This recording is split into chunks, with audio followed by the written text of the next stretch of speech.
Bien, ya con las reglas claras del debate vamos a iniciar con este bloque. El reciente informe del Estado de la Educación señaló que Costa Rica enfrenta la peor crisis educativa de las últimas décadas y señaló como sus principales desafíos salir del apagón, propiciar ambientes de aprendizaje de buena calidad y conectividad, mejorar la calidad de los docentes y de los aprendizajes y habilidades de estudiantes de este siglo. Y como si fuera poco, en estos días, al efecto pandemia, también se le sumó el fracaso en las cuestionadas pruebas FARO y que le costó la renuncia a varias autoridades del MEP. Esto significa que quien de ustedes, señores y señoras, sea elegido o elegida como presidente de la República, no puede llegar a improvisar en un tema tan serio como lo es la educación, que se compara con otros temas prioritarios como la pobreza y el desempleo. La pregunta es: ¿cuál es su propuesta en materia educativa para un eventual gobierno y cuál es su postura con respecto a las pruebas estandarizadas como FARO, PISA y bachillerato, de acuerdo a la situación actual? Turno, don José María Figueres Olsen, del Partido Liberación Nacional. Buenos días, amigas y amigos. Gracias al SINART y al SEC por esta amable invitación. Costa Rica vive una emergencia no declarada. En toda dirección que miremos, el país se nos cae a pedazos. Y la educación, tristemente, es otra muestra de esa emergencia. Necesitamos aprovechar entonces este bache en que estamos para dar un gran salto adelante y transformar nuestro modelo educativo. Como presidente quiero que, trabajando con los docentes y con todos los sectores, avancemos a una política de Estado sobre la educación nacional que nos lleve de ahora al 2035.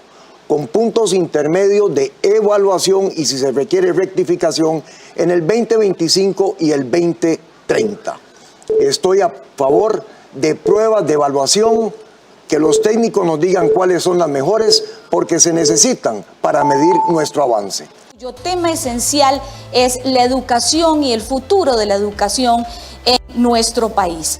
Vamos a iniciar este segundo bloque con parte de estos temas que precisamente tienen que ver con la calidad de la educación y el diálogo. Diferentes diagnósticos y análisis realizados han señalado que la pertinencia de la educación pública no está respondiendo a la exigencia y necesidades de desarrollo de este país. Sin embargo, durante los últimos años, los puentes de diálogo y negociación están rotos. El sindicato no se ha sentido incluido en los últimos años y cuando los llaman a la mesa de diálogo no se negocia. Todo está previamente establecido. ¿Cómo impulsarían un diálogo para llegar a un pacto social donde definamos la Costa Rica del futuro con una educación que responda a las exigencias de la modernidad actual?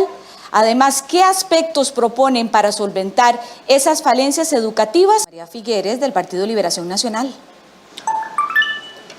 Convertir una política de gobierno en una política de Estado con metas al 2035, que es lo que quiero liderar como presidente, conlleva a un diálogo intenso con los docentes, con la institucionalidad educacional, con las juntas de educación, con padres y madres de familia, con toda la sociedad.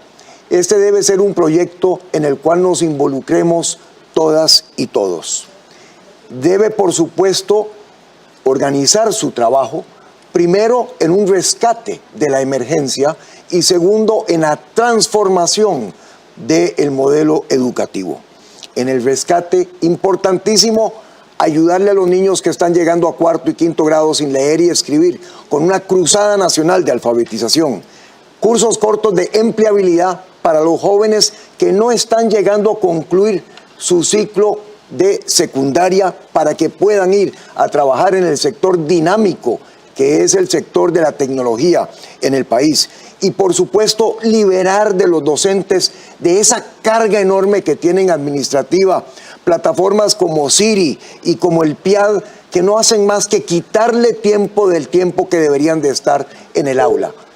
Una vez que hayamos atacado y solucionado la emergencia, transformaremos el modelo educativo. Vamos a ir a la regla fiscal.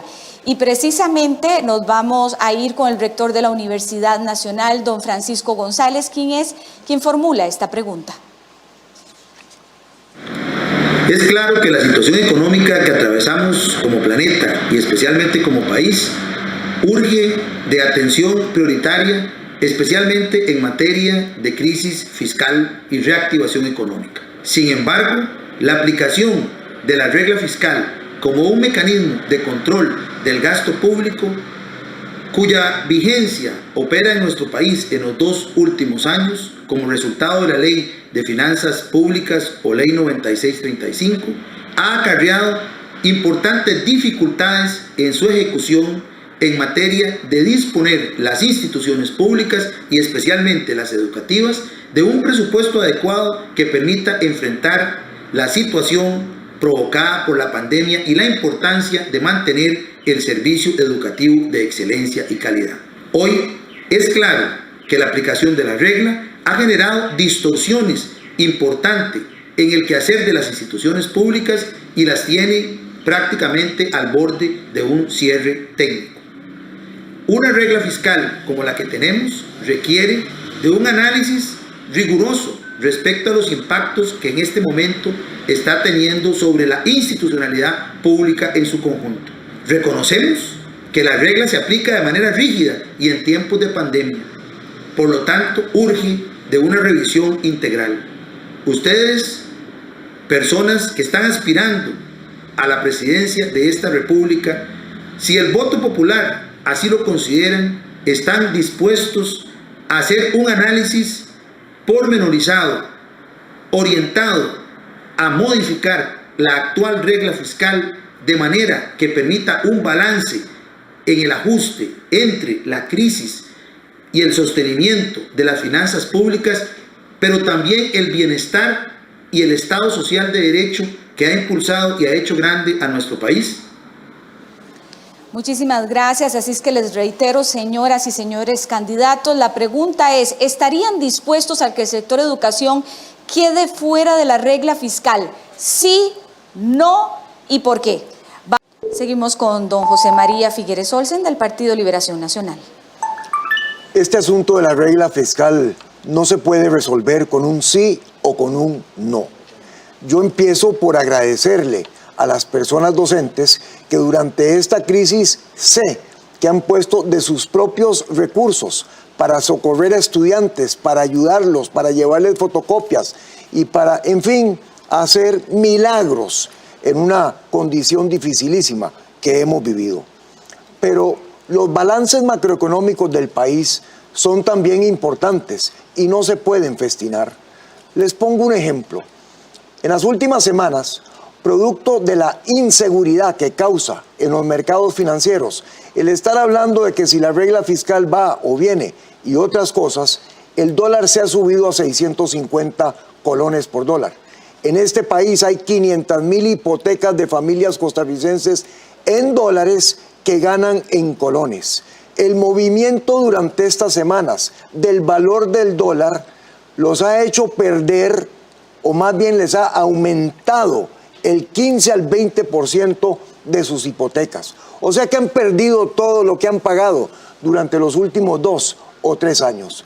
Costa Rica necesita ponerse a producir, porque un país que no produce reparte pobreza, y eso es lo que hemos venido haciendo. Con este presidente, el país producirá y saldremos de estos problemas. Una de las grandes preguntas que tenemos y preocupaciones, por supuesto, de todo el país y del sector educativo es precisamente la inversión en infraestructura. Les comento que ya para el 2022 el sector sufrirá un recorte de 294.000 millones de colones en el presupuesto de educación planteado por el Ministerio de Hacienda. Estimaciones del octavo informe del Estado de la Educación proyectan una disminución en la inversión en educación del 6.36% del Producto Interno Bruto para el próximo año, consecuencia de la crisis fiscal que vive el país. Y hay una realidad.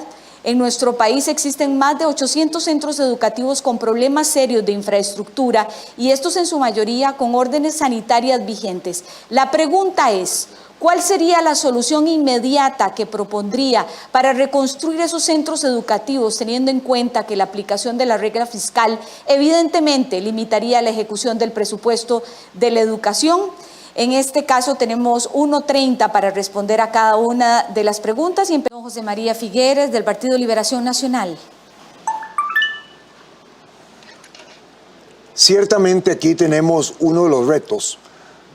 Por una economía que no ha venido creciendo y que por lo tanto no genera la cantidad de recursos que necesitamos para satisfacer todas nuestras necesidades, en este caso la infraestructura educativa. Yo también estoy de acuerdo en que el DIE hoy ya es una cosa del pasado. 90.000 millones de colones que no han podido ejecutar.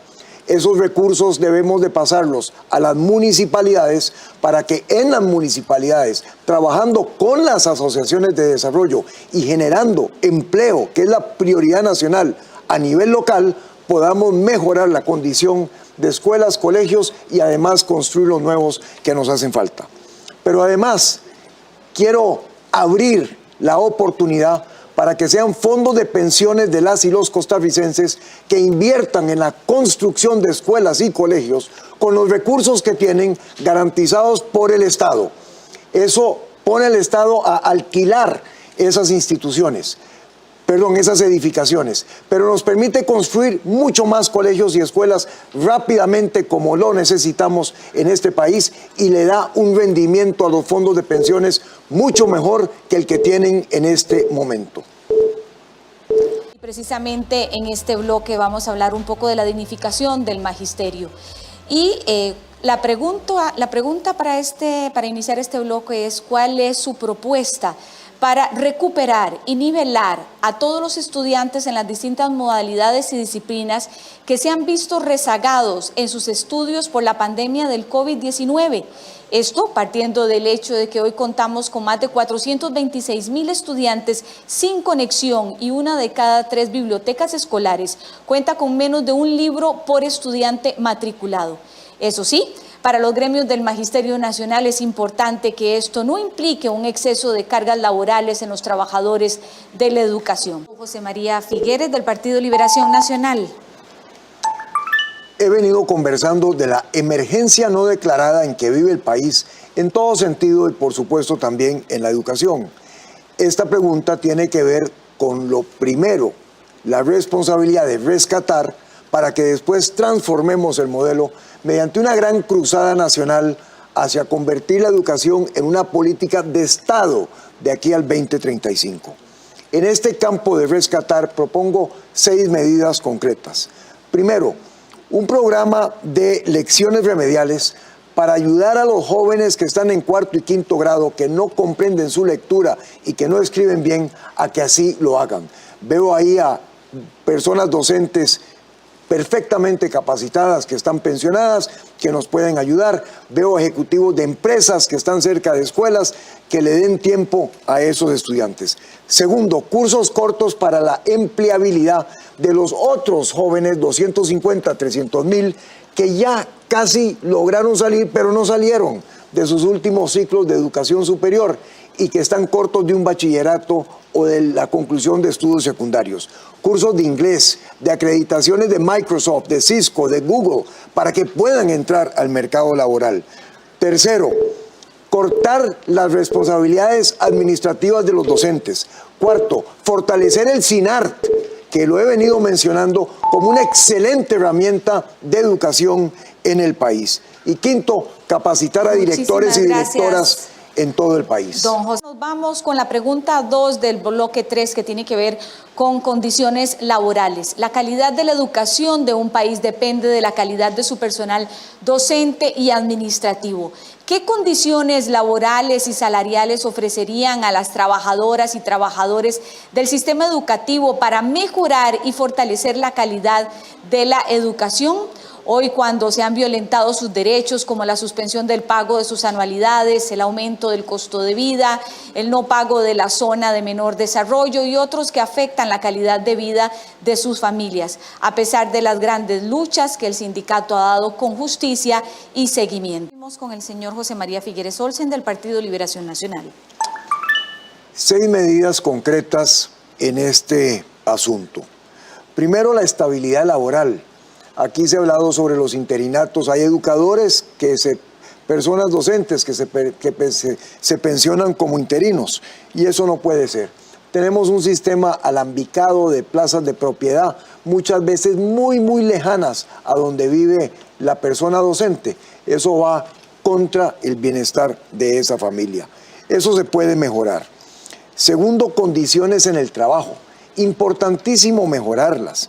Cuando hablamos de poder construir escuelas y colegios con fondos de pensiones garantizados por el Estado, estamos hablando de edificaciones verdes diferentes a las que tenemos, respetuosas con el medio ambiente, bien conectadas para apoyar lo que es la educación.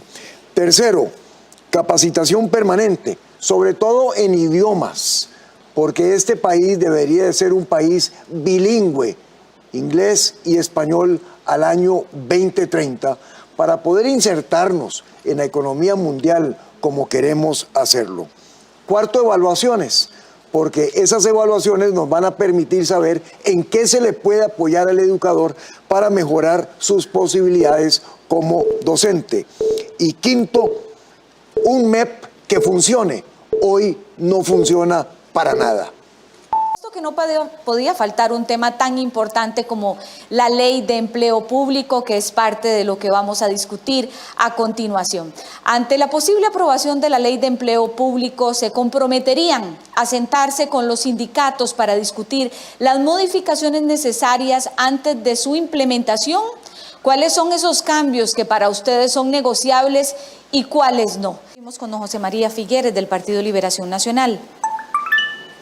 Yo pienso que esta ley a nadie le queda bien, pero yo estoy con esta ley. Y estoy con esta ley por cuatro cosas.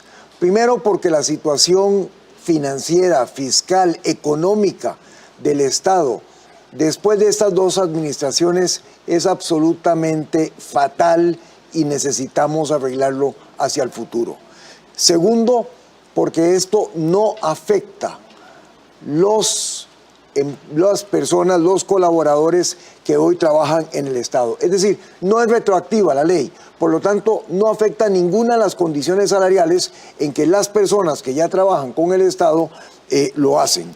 Tercero, porque claro, tenemos un año completo entre el momento en que se firma la ley y que se pone en práctica para sentarnos a conversar y ver cómo la mejoramos, como lo he dicho ya muchas veces. Hay cosas que se pueden mejorar significativamente. Lo que es toda la gestión del servicio civil, por ejemplo, es una de ellas. Y cuarto, porque el Estado es uno y no deben haber esas disparidades de salarios entre una institución y otra. El Estado es uno, tiene que volver a tomar su consistencia para poder sacar a este país de esta profunda crisis en que vive.